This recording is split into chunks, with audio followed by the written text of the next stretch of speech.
Svo leiðilegt þetta bakgrandstundina.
Heyrist.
Góða kvöldið sem eru komin hérna inn. Við ætlum að hinkra aðeins. Þannig að 7:45. Ég er að tínast þetta inn.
Svo gefur svona 2 mínútur til viðbótar áður en við byrjum.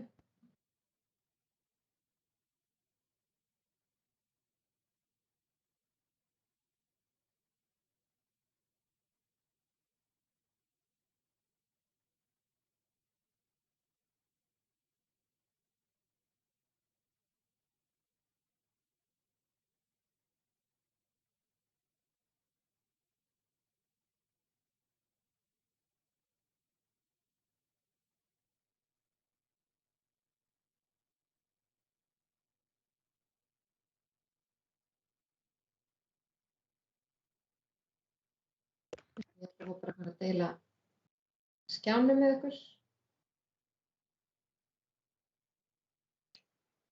Nú klukkan orðin 3 mínútur yfir. Ég skulle bara hefja hana fund. Ég bara býð ykkur velkomin að þennan rafræna kynningafund fjárhagsáætlun fyrir næsta ár og næstu 3 ára þessar 2023-2025. Þetta einn rafræn kynningafundur sem við heldum núna þetta árið. Alveg eins og við neyddumst þess að gera í fyrra í ljósi samkomutakmarkana. Vonandi verður það nú ekki til frambúðar en þetta ágætisleið líka til að ná víðtækri dreifingu á þessum fundum. En markmiðið hér í dag að kynna helstu fjárhagsáætlun sveitarfélagsins fyrir næsta ár og næstu 3 ára.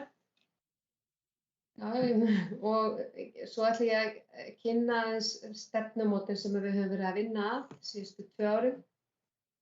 Og í lokin gefst færi til þess að ræða málin, fyrirspurnir og fleira. Og ef þið brennið inni með spurningar þá ykkur alveg frjálst að setja þær inn í annaðhvort spjallgluggann eða setja spurningar inn í það lítill reitur upp í efstu stikunu við hliðina á rauðatakkanum þar sem maður hættir þáttöku á þessum fundi. Þar líka hægt að setja inn fyrirspurnir þar sem stendur S. Það það sem kallast Slido. Bæði hægt að gera það hér inn á Teams og líka hægt að fara inn á forritið slido.com eða ná í appið í símann og setja inn þennan kóða. Það millimerkið 44, 33 og 68. En það líka aðgengilegt hérna í Teams appinu eða Teams fundarkerfinu sjálfu. Og svo ætlum við að nota spjallið. Ef þið lendið í vandræði með þetta þá líka hægt að senda inn fyrirspurnir á matthildur@hornafjörður.is. Það ekki alveg víst að ég fylgist með því á fundurum en það líka hægt að fá svör síðar við þeim fyrirspurnir sem þið hafið ef þið lendið í vesinni. Fundurinn haldinn í streymi og hérna á Teams og hann verður síðan inn á YouTube þannig að hægt verður að horfa á hann síðar fyrir þá sem ekki ná að horfa hérna í rauntíma. En ég ætla að byrja á að kynna fyrir ykkur fjárhagsáætlunina. En forsendur fjárhagsáætlunar þessar að við höldum óbreyttri útsvarsprósentu eða 14,52% og útsvarið metið samkvæmt áætlun frá mati fjármálastjóra og staðgreiðsluáætlun Sambands íslenskra sveitarfélaga. Gjaldskrárnar taka mið af vísitölu og umfram það við að skoða og að hækka gjaldskrár fyrir leikskóla og einnig við að setja upp nýjar gjaldskrár fyrir sorpmál og veitur sem ekki enn búið að ljúka en það verður vonandi núna eða verður væntanlega á bæjarstjórnarfundinum í desember. Fasteignaskattsstofn hækkar að meðaltali 3,5% en álagningin óbreytt frá árinu 2021 en fasteignaskatturinn var lækkaður fyrir árið 2021 bæði á íbúðarhúsnæði og atvinnuhúsnæði.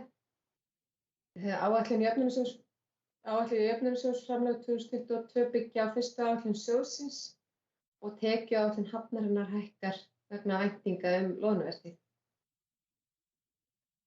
Og gjaldaliðurinn sá að laun áætlun með gildandi kjarasamninga og svo áætlaða mönnunarþörf út frá launaáætlun sem við vinnum eða forstöðumenn vinna. Þar einnig bara samningsbundnir og vísitölu tengdir gjaldaliðir, þeir hækkaðir.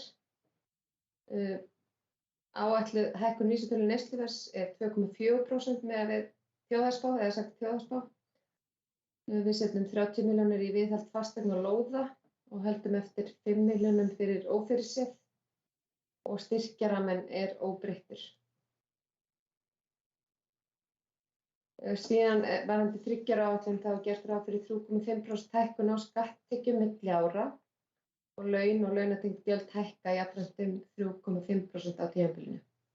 Samkvæmt þeim kjarasamningum sem nú í gildi. Það einhverju lausir kjarasamningar, meðal annars kennara. Þjónustutekjur hækka í samræmi við áætlaða hækkun neysluvísitölu fyrir árin 23 til 25. Og þá aðeins að helstu niðurstöðum fyrir A-B-hluta, þá eru væntanleg rekstrarniðurstaða sú að við munum skila 68,3 milljóna króna afgangi á næsta ári. Skuldir og skuldbindingar verða 2.346 milljónir króna og veltufé frá rekstri 379,3 milljónir króna. Ný lántaka áætluð 250 milljónir króna og afborganir langtímalána 116,4 milljónir.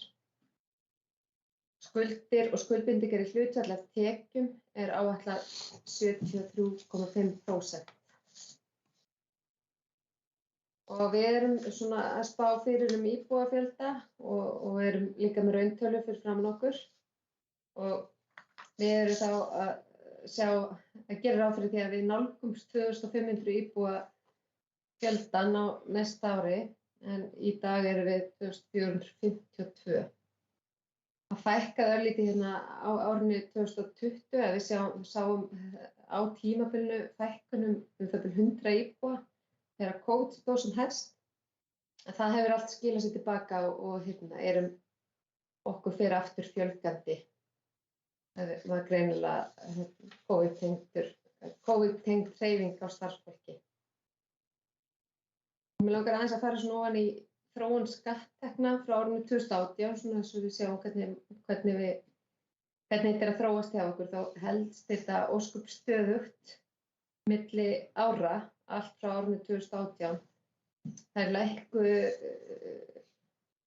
svona lítillega árið 2020 og sömuleiðis að þar voru allir skattstofnar sem lækkuðu fyrir utan aðrar tekjur en jöfnunarsjóðurinn fylgir yfirleitt ríkistekjum, en hann skertist nú minna heldur en áætlanir stóðu til. Það var bara vegna aðgerða ríkisstjórnarinnar, það var sett auka fjármagn inn í jöfnunarsjóðinn. En við erum áætlað það að tekjur aukist nú svolítið á næsta ári með við spár. Bæði eru það, eins og ég segi, tekjur vegna atvinnutengdar tekjur bara í gegnum ferðaþjónustuna og svo einnig erum við að vænta þess að loðnan muni skila okkur auknum tekjum. Og hlutfallsleg skipting skatttekjur versus jöfnunarsjóður og svo aðrar tekjur. Hlutfallslega skiptingin helst mjög svipuð milli ára, hún sveiflast bara örfá prósent. Þannig að það er engar drastiskar breytingar í rekstri sveitarfélagsins. Það tekjuþróunina varðar. Það sem þá að gerast og það bara það sama á við allt landið að það að hækka launakostnaður hjá sveitarfélögum alls staðar. Það voru gerðir þessi lífskjarasamningar sem skiluðu bæði styttingu vinnuviku og bara töluvert meiri hækkunum á launum hjá sveitarfélögum með við almenna markaðinn. Og þá sjáum við að launagreiðslur að hækka bara töluvert. Launaþróunin að verða mesta áskorun í rekstri sveitarfélagsins og stytting vinnuvikunar hefur einnig för með sér hækkun á launakostnaði og fjölgun stöðugilda sem það tekst nú ekki að manna til dæmis vaktavinnustörf án þess að ráða inn í staðinn. Einnig voru breytingar á leikskólum, þannig að undirbúningstímum var fjölgað og sumarfrí eða orlofsdögum fjölgað á sama tíma á vinnuvikan var stytt. Það hefur þýtt að við höfum þurft að bæta töluvert í þar. Annars voru skilaboðin þau til stofnana sveitarfélagsins að það í rauninni algjört ráðningarbann, það má ekki fjölga stöðugildum nema að það fari í gegnum sérstaka ákvörðun bæjarráðs. ekki nema þá bara hefðbundin starfsmannavelta. Sama átti sér stað í leikskólanum með að það var tekin ákvörðun nú í haust að fjölga eina deild á leikskólanum og það var opnuð ungbarnadeild í Selinu við Víkurbraut 24 til þess að bregðast við bráðavanda og það fækkaði dagmæðrum og við þurftum að leysa það með einhverjum hætti og okkur tókst að gera það svona sem betur fer. Og raunhækkun launaútgjalda fyrir öll sveitarfélög í landinu, samkvæmt þeim upplýsingum sem Samband íslenskra sveitarfélaga birtir á sinni heimasíðu, var 11,5% frá milli áranna 2019 og 2020 og þegar sambandið tók helstu hækkanir fyrir 4 stærstu sveitarfélögin í landinu, þar sem Reykjavík, Kópavogur, Hafnarfjörður og Akureyri, þá hækkuðu laun 16,3% fyrir fyrstu 6 mánuði 2020 og til jafnlengdrar árið 2021, þar sem hækkaði þarna fyrstu 6 mánuði ársins milli 20 og 21 16%. Þannig að þetta er töluverð áskorun sem að sveitarfélög allt land að glíma við. Og rekstrarniðurstaðan, hún er nú ekki eins björt eins og hún var þarna 2018 og 2019. Við erum þá að skila hagnaði, það er ekki sjálfsagt og það er ekki alls staðar sem sveitarfélögum að takast það í þessu árferði.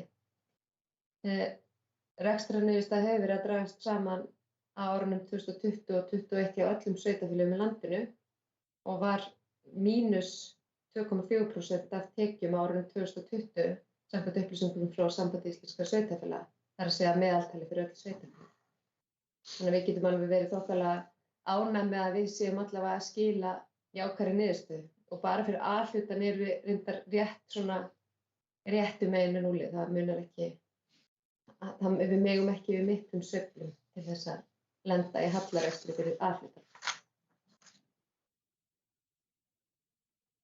Og það er alltaf ákveðin spenningur að sjá hvernig áætlanir varðandi framkvæmdir eru. Það var nú að vera fyrir árið 2022, ég finnst afsökunar á þessari villu. Hjúkrunarheimilið, það hefur verið töluverð óvissa með hjúkrunarheimilið en það voru boðnar út framkvæmdir við hjúkrunarheimilið núna í sumarbyrjun. Það skilaði því að það komu inn 2 tilboð sem voru langt yfir kostnaðaráætlun og ríkið var ekki tilbúið til að samþykkja þau tilboð og þeim var báðum hafnað. En það eru í gangi viðræður bæði við hönnuði heimilisins og þá sem verktaka sem buðu í framkvæmdirnar. Og þær viðræður munu væntanlega ekki skila niðurstöðu fyrr en í kringum 10. desember.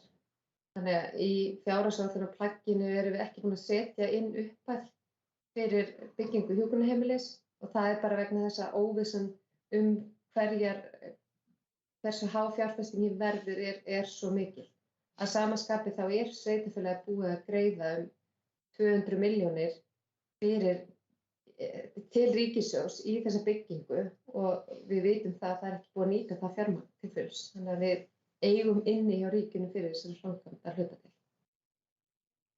Síðan er áætlað að byggja við Sundlaugina líkamsræktarstöð og hönnunarvinna er búin að standa yfir allt þetta ár og áætlað að það liggi fyrir loka hönnun bara rétt í kringum áramótin eða í janúar, febrúar.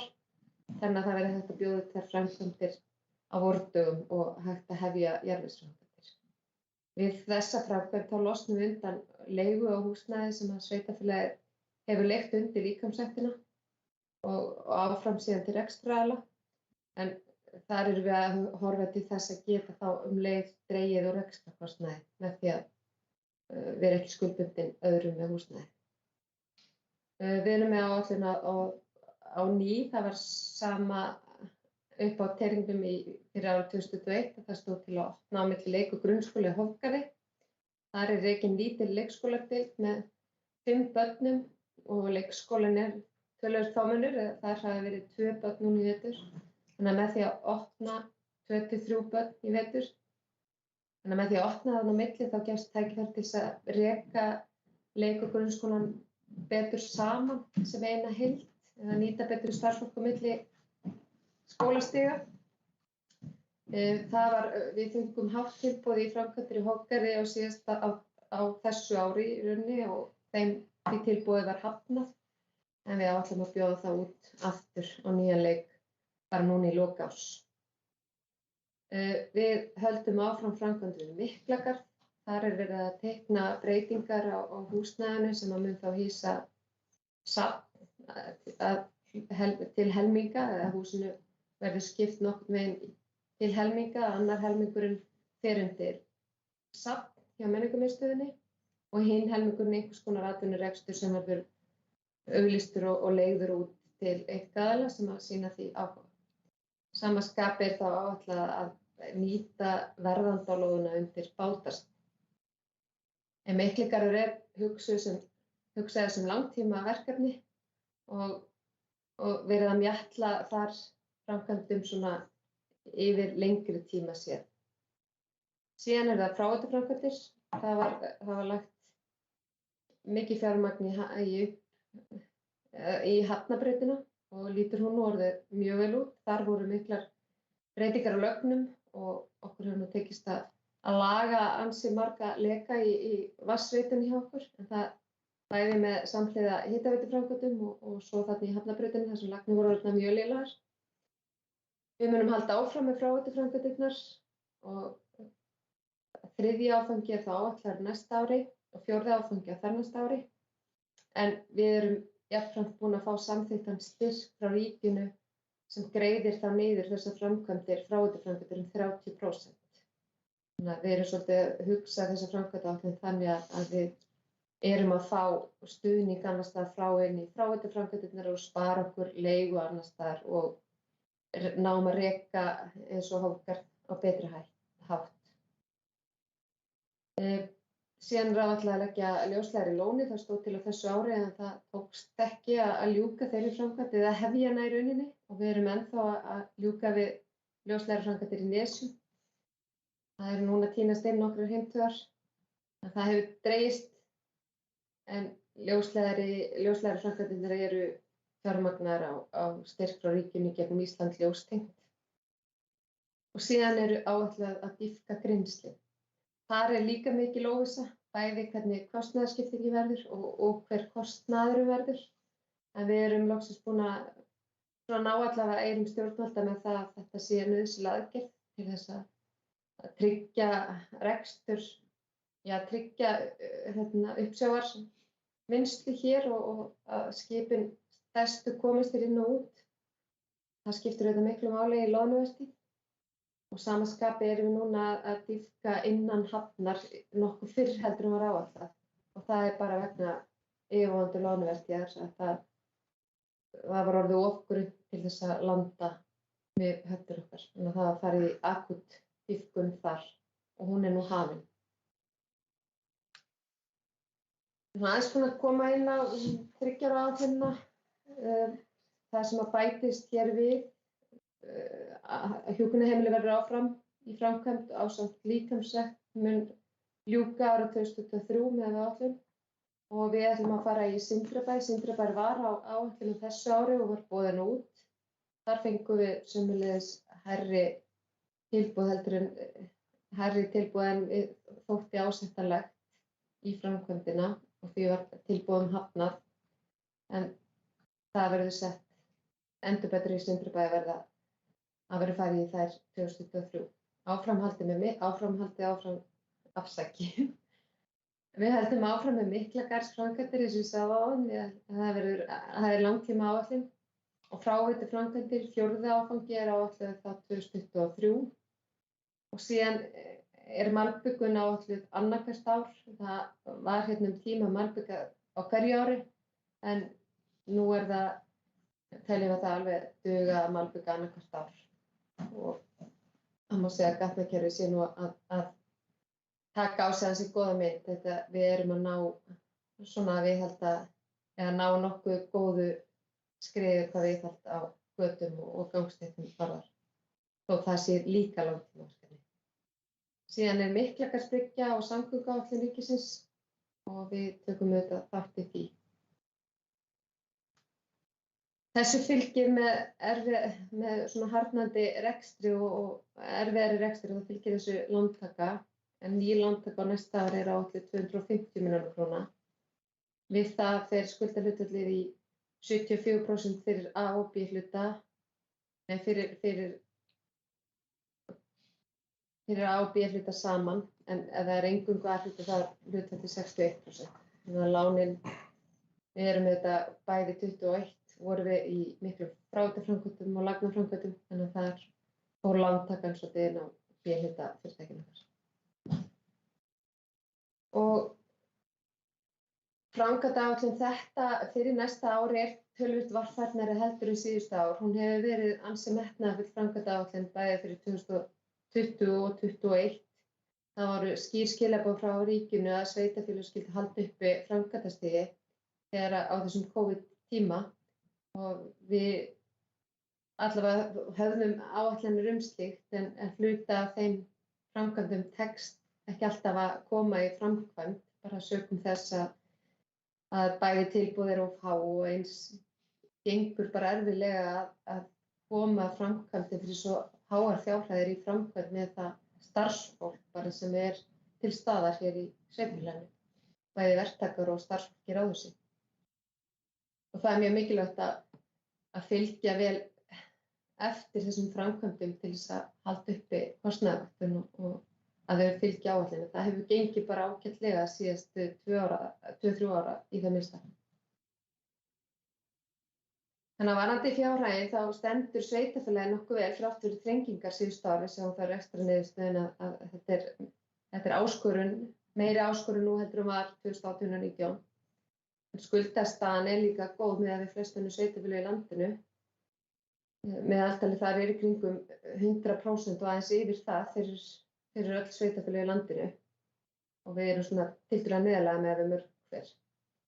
Og það sem að geta að eftirlitssjóður sveitarfélaga með fjármálaleg sveitarfélaga, hann féll frá þeim viðmiðum að ekki mætti fara yfir 150% skuldahlutfallið núna á meðan að þessar þrengingar vegna COVID standi yfir. Þannig að við erum langt í frá að nálgast það hlutfall. En það ýmsar áskoranir í rekstrinu nú og eru stjórnendur með þetta slíkt og það eru skilaboð til stofnana að halda uppi auknu aðhaldi. Og fjárhagsáætlunin felur það í raun með sér. Hún felur í sér hagræðingarkröfu þar sem að rammarnir hafa verið afgreiddir að mestu óbreyttir á milli ára, bæði milli ára 2020-2021 og nú milli 2021 og 2022, nema það sem við sjáum augljósa raunhækkun. Þar hefur verið sett inn hækkun. En við erum bjartsýn á að nýtt ár færi okkur betri tíð, bæði með aukinni loðnuveiði og svo fjölgun ferðamanna. Ég held að árið í ár hafi komið mörgum hverjum á óvart að það gekk bara betur heldur en áætlanir stóðu til og við höfum verið að fá miklu fleiri ferðamenn heldur en að ég held að menn hafi gert sér vonir um. Og samhliða þessari fjárhagsáætlun og bara annarri vinnu sem við höfum verið að vinna, þá höfum við verið að leggja fram stefnumótun fyrir allt sveitarfélagið. Og mér langar að renna aðeins yfir það hérna strax í kjölfarið og við opnum svo spurningar þegar ég er búin með það. Þannig að hér upphaf stefið af stefnumótuninni að við viljum kalla okkur Hornafjörð náttúrulega. Það tengist náttúrunni auðvitað og ýmsu öðru. Það var farið af stað við lok árs 2019 þegar sveitarfélagsins eða bæjarstjórn tók ákvörðun að hefja stefnumótunarvinnu til næstu 5 ára með áherslu á heimsmarkmið Sameinuðu þjóðanna. Og að stefnumótuninni kom stór hópur úr sveitarfélaginu. Það voru haldnir vinnufundir með kjörnum fulltrúum, starfsmönnum sveitarfélagsins, auk annarra íbúa og hagsmunaaðila. Og það hefur kannski svolítið dregist þessi vinna en þar má bara mörgum kenna þetta tiltölulega flókið og síðan hafa verið aðrar áskoranir sem við höfum þurft að takast á við, COVID meðal annars. En í samantekt í þessari stefnumótun þá kemur fram sýn sveitarfélagsins, stoðir, áherslur og gildi og skuldbindingar, hvað við ætlum okkur að gera og þessu fylgja þá mælanleg markmið og dæmi aðgerðir. Og aðeins hvað gildin varðar, við fórum í töluvert mikla gildavinnu og fórum eiginlega 2 hringi þar, bæði með íbúum og starfsfólki og stjórnendum og bæjarfulltrúum. Þetta var niðurstaðan, þar að segja að við viljum að í sveitarfélaginu séu þessi gildi í hávegum höfð, þar að segja virðing, að við berum virðingu fyrir hvert öðru og erum umburðarlynd fyrir fjölbreytileika íbúanna og berum einnig virðingu fyrir umhverfinu sem við búum í. Og við viljum auðvitað sækja fram, við mætum framtíðinni með krafti, frumkvæði og nýsköpun og við þorum að leita nýrra lausna jafnt í atvinnulífi sem og í menntun. Og við viljum vinna saman og höfum samvinnu, samstöðu og jákvæðna leiðarljósi í öllum störfum okkar og vitum að saman erum við sterkari. Og við skiptum þessari stefnumótun þannig upp að við höfum ákveðna sýn og til þess að geta uppfyllt þessa sýn sem að kemur þetta fram efst, þá þurfum við að hafa ákveðna stoðir og síðan leggjum við áherslur innan hverra stoða, svo að segja. Þannig að sýnin að sveitarfélagi verði aftursóknarverður og fjölskylduvænt búsetukostur sem fólk vill sækja heim og að mannlíf og lífsgæði blómstri í sátt og samlyndi við umhverfi og náttúru. Og hér hafi fólk jöfn tækifæri í velferðarsamfélagi og þjónusta framúrskarandi. Menning lifandi og öflug nýsköpun til staðar. Og til þess að geta staðið undir þessari sýn þá þurfa umhverfis- og loftslagsmálin að vera í hávegum höfð. Við þurfum að taka á loftslagsbreytingum, líffræðilegum fjölbreytileika, vernda náttúruna og lífkerfi og huga að mengun, úrgangsmálum og hringrásarhagkerfinu. Og þá höfum við sett þær áherslur í umhverfis- og loftslagsmálunum að við ætlum að vera framfaradrifið sjálfbært fyrirmyndar samfélag þar sem fólk býr í sátt og samlyndi við náttúruna. Og varðandi félagslega þætti, þá tekur það á heilsu og vellíðan og jafnrétti, jöfnuði og möguleikum fólks á að lifa með reisn. Og þá til þess að byggja undir þá stoð, þá viljum við fjölskylduvænt samfélag þar sem við viljum búa í fjölskylduvænu og heilsueflandi samfélagi þar sem fólk hefur jöfn tækifæri og fær þjónustu og menntun og hæfi. Og það þarf auðvitað hagsælt, við þurfum að vera sjálfbært til þess að geta staðið undir þessari sýn og þar undir fellur þá blómlegt atvinnulíf. Við viljum að atvinnulífið hér sé sjálfbært og blómlegt með fjölbreyttum atvinnutækifærum sem byggist á styrkleikum svæðisins, ekki síst því að vera hluti af ríki vatnaefnisins. Og stjórnarhættirnir, við viljum halda uppi gagnsærri og aðgengilegri stjórnsýslu og einfaldana, þar sem að, ég sé ekki alveg textanina, en viljum halda uppi öflugri og rafrænni stjórnsýslu. Og þarna tengjast við heimsmarkmiðin, eins og kom fram í upphafi, þá var markmiðið að tengja þessa stefnumótun innleiðingu heimsmarkmiðanna. Heimsmarkmiðin eru jú 17 og það er kannski erfitt að ætla sér að innleiða þau öll strax inn í stefnumótun, þannig að við ákváðum að forgangsraða og í þessari stefnumótunarvinnu þá var farið í ákveðið svona áhættu og mikilvæga greiningu fyrir sveitarfélagi þar sem niðurstaðan var sú að leggja áherslu á 11. heimsmarkmiðið og jafnframt eru heimsmarkmiðin tengd þessum 4 meginþáttum stefnunnar, þið sjáum það aðeins betur hérna á eftir. En heimsmarkmið 11 eru sjálfbærar borgir og samfélag. Þá er þetta stefnan í umhverfis- og loftslagsmálum. Ég ætla nú kannski ekki að lesa upp hvert atriði hér fyrir sig en þetta skjal verður sett á heimasíðunni og verður aðgengilegt fyrir þá sem vilja kynna sér hana. Og þar höfum við lagt ákveðnar skuldbindingar undir þessum áherslum og mælanleg yfirmarkmið og mælikvarðarnir eru svo skilgreindir hér til hliðar. Og þetta er svona varðandi öll áhersluatriðin, fjölskylduvænt samfélag sömuleiðis og blómlegt atvinnulíf. Já, og hér sjáum við svona myndrænt hvernig aðgerðirnar eru, hvernig þeim er raðað niður á árafjölda. Og mér langar svona aðeins að nefna þessi atriði sem eru fyrir árið 2021, til dæmis varðandi fjölskylduvænt samfélag, þá ætlum við að gera staðlara verkefni barnvænt samfélag. Það verkefni komið vel á veg og hér starfandi stýrihópur innleiðinguna og meðal annars vorum við að klára barnaþing núna í þar síðustu viku, minni mig, og í þessari viku fór skipulagsstjórinn í heimsótti alla bekki grunnskólans þar sem var verið að vinna með nýtt deiliskipulag fyrir miðbæjarsvæðið. Og síðan verið að vinna með mælikvarða þannig að við getum búið okkur til mæliborð fyrir hvar við stöndum gagnvart þessu verkefni barnvænt samfélag. Síðan þetta markmið að koma á heilsueflingarúrræði fyrir eldri íbúa, það nú komið í gagnið og góður hópur eldri Hornfirðinga að stunda líkamsrækt í sporthöllinni undir leiðsögn. Það hefur bara gefist vel, mikil ánægja með það. Síðan varðandi blómlegt atvinnulíf að það markmið að auka nýsköpunarfræðslu og styðja við rannsóknir á nýsköpun. Við erum með öflugan atvinnu- og rannsóknarsjóð og jafnframt vorum við með á síðasta ári sérstaka úthlutun til þess að efla nýsköpun og samhliða því vorum við með nýsköpunarfræðslu fyrir þá sem tóku þátt í þeirri úthlutun eða sóttu það var öllum boðið að taka þátt í þeirri fræðslu og jafnframt erum við í samstarfi við Háskólafélag Suðurlands varðandi nýsköpunarfræðslu mentora, sem að segja, það að fara af stað nýtt verkefni þar. Síðan var markmið að tryggja framúrskarandi fjarvinnumöguleika og við erum með aðstöðu bæði í Nýheimum og einnig á skrifstofu fyrir ofan Nettó. Þar erum við með aðstöðu fyrir þá sem að velja starfa annars staðar, eru kannski starfi hjá fyrirtæki í Reykjavík eða Selfossi eða hvar sem jafnvel erlendis, en geta verið með fjarvinnustöð á skrifstofu sem við skortum með.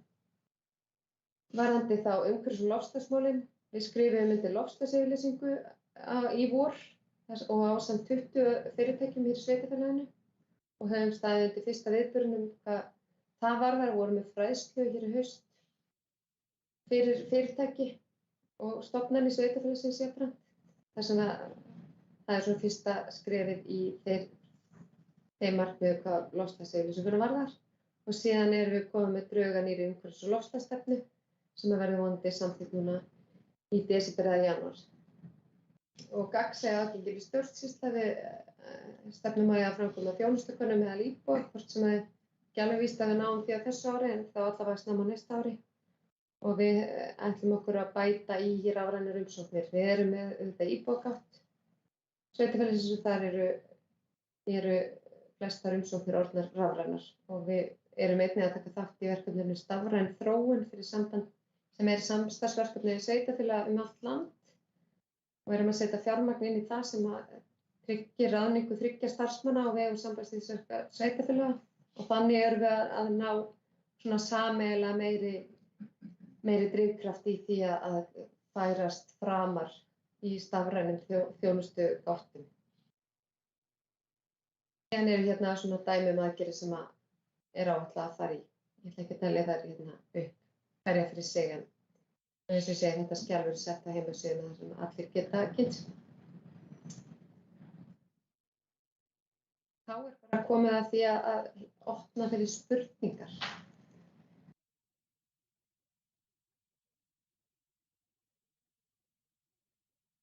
Bæði spjallglugginn sem nefndi áðan og svo einnig hægt að notast við Slido-hnappinn hér inni þar sem eru bæði spurningar, þá spurningar beint til okkar og þið megið líka kveikja bara myndavélina og biðja orðið og nota hendina.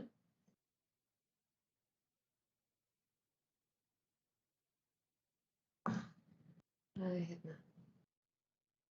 Laufey? Það heyrist ekki í því, Laufey, þið voru að kveikja hljóðinu. Auðvitað glemdi ég því, ég ætti nú að vera á meðan því að kveikja hljóðin í mér. En góð kvöldi og takk fyrir ágætiskynningu. Það eitt sem langar aðeins að forvitnast hérna 30 milljónir í viðhald lóða og hvað stendur þetta, bygginga eða? Fasteigna? Fasteigna og lóða. Þetta svakalega lág upphæð og ég bara velta fyrir mig hvað á að vera hægt að gera fyrir 30 milljónir. Mér finnst þetta dapurlega lítil upphæð. Ég ætla að láta þetta duga í bili, en ég bara, spurningin hvað sjáið þið fyrir ykkur að geta gert fyrir þessar 30 milljónir? Já. Og ég ekki bara svara þessu strax að það kom ekki fleiri spurningar. Viðhald lóða og fasteigna bara svona almennt viðhald. Ef það eru stærri framkvæmdir þá sett sér fjármagn í það gegnum fjárfestingaráætlun og þar meðal annars 15 milljónir núna sett í viðgerð og þaki á áhaldahúsi og 30 milljónir í hitaveitu framkvæmdir á Silfurbraut, blokkinni þar. Þannig að svona stærri aðgerðir fara í gegnum sér fjárfestingu gegnum framkvæmdaáætlunina. En þetta bara svona almennt viðhald á okkar eignum sem ekki stórvægilegt. Og hefur bara dugað þokkalega svona síðustu ár.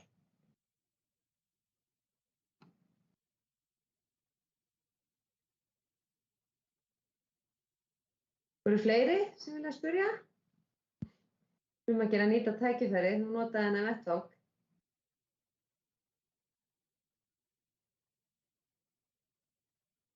Eða einhverju sem vilja bara tjá sig og ekki spyrja, bara láta í ljós skoðun sína á einhverju.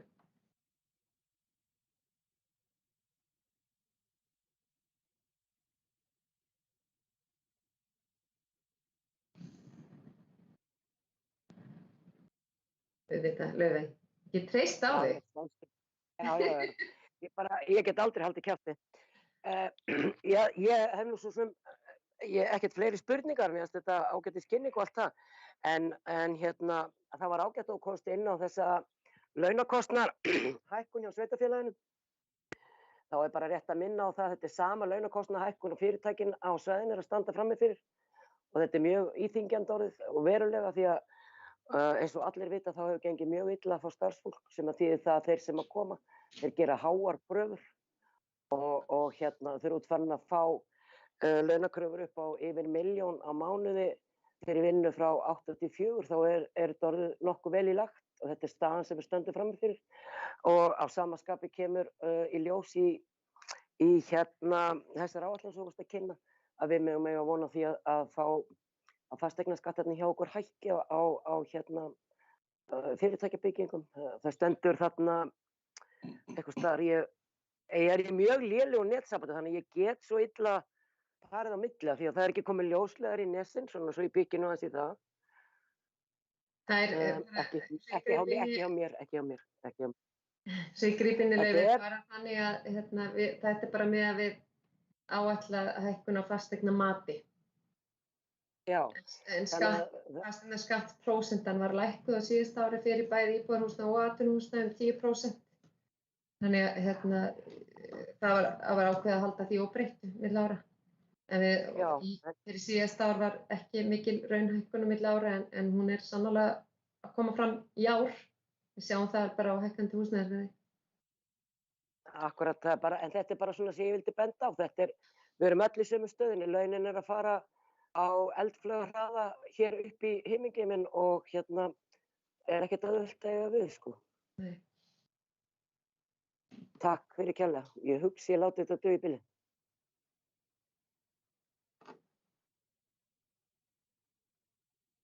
Ég sá ekki það bara svo ég gríp orðið meðan enginn með hendina upp frétta að þú Laufey varst að velta fyrir þér framkvæmdasjóði ferðamannastaða og einhvers staðar á samfélagsmiðlum og ég fór svo smitt inn á það núna þessari kynningu en það bara ágætt að segja frá því að við erum með stór verkefni 2 í gangi. Það farið að stað framkvæmdir í Öræfunum eða að fara að stað. Það búið að taka tilbúið þar í að bæði í brúargerð og göngustíðagerðina sjálfa að leggja göngustíð milli Skaftafells og Svínafells. Það voru styrkur sem við fengum upp á tæplega 100 milljónir þar og síðan fengum við 24 milljónir að mig minnir fyrir framkvæmdir í Leiðarhöfða sem fer í hönnunarsamkeppni og sú vinna bara á fullu núna og dómnefndin mun væntanlega skila niðurstöðu í mars á næsta ári. Mjög gott, alveg frábært.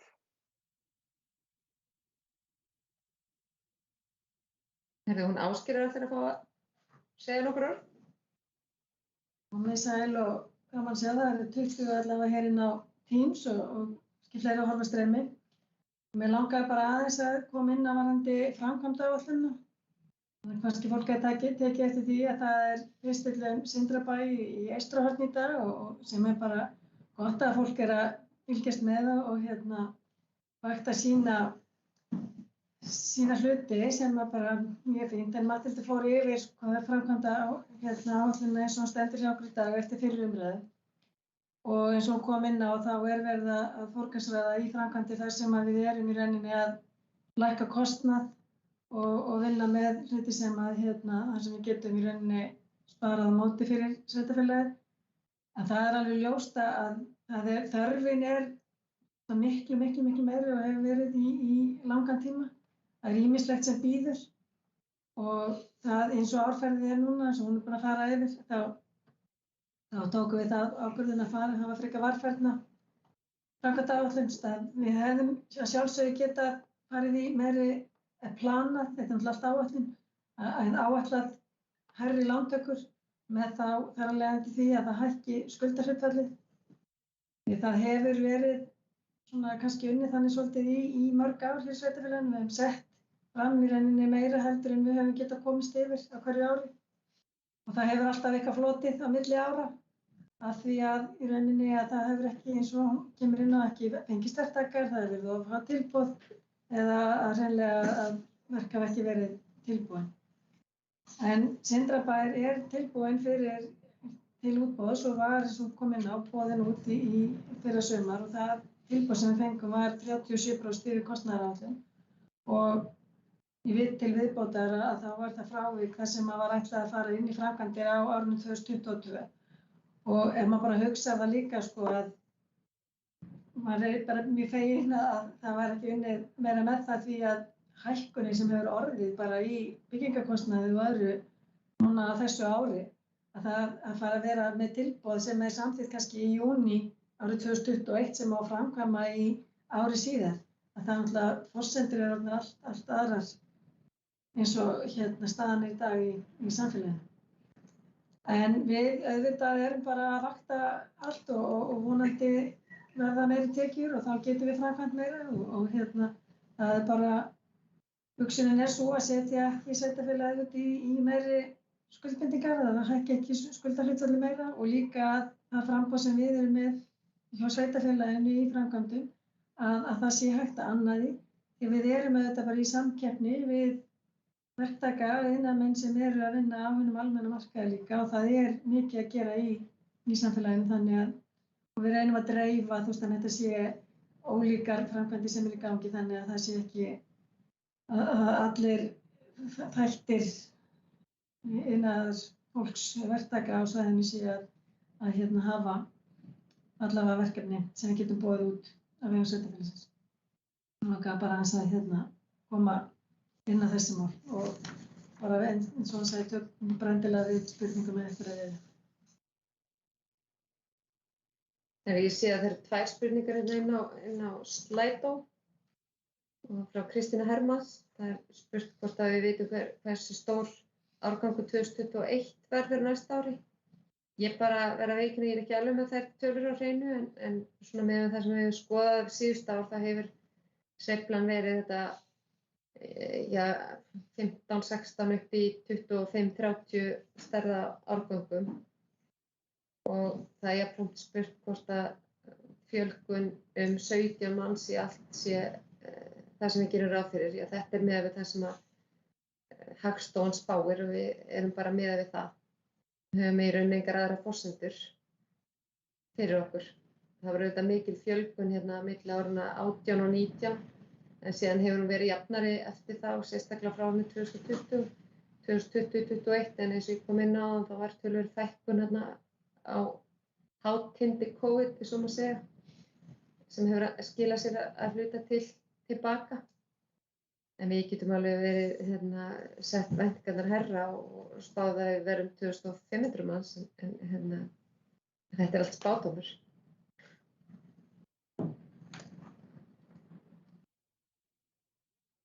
Eru fleiri spurningar?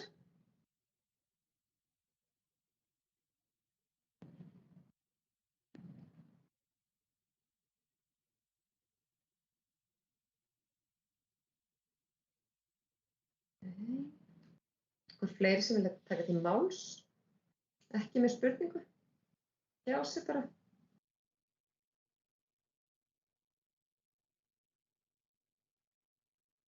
Ekkert svoleiðis.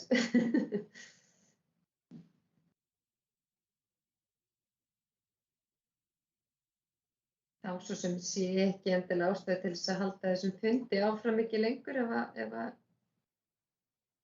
þetta bara komið, ekkert sem að vekur spurningar. Þessari fjárhagsáætlun var vísað til síðar umræðu eins og kom fram hér áðan hjá Ásgerði og verður væntanlega samþykkt í byrjun desember á bæjarstjórnarfundi 9. desember. Svona meðan að við höfum ekkert endilega von á stórvægilegum breytingum á milli umræðna, frekar en vanalega. Ef það ekki fleiri sem vilja taka til máls, þá held ég fari bara að slíta þessum fundi. Bara kærar þakkir fyrir að taka þátt í fundinum og sýna þessu áhuga. Og þið eru þá upplýst og getið upplýst aðra. Takk fyrir kærlega og góða kvöldi bara. Gott kvöld með þið.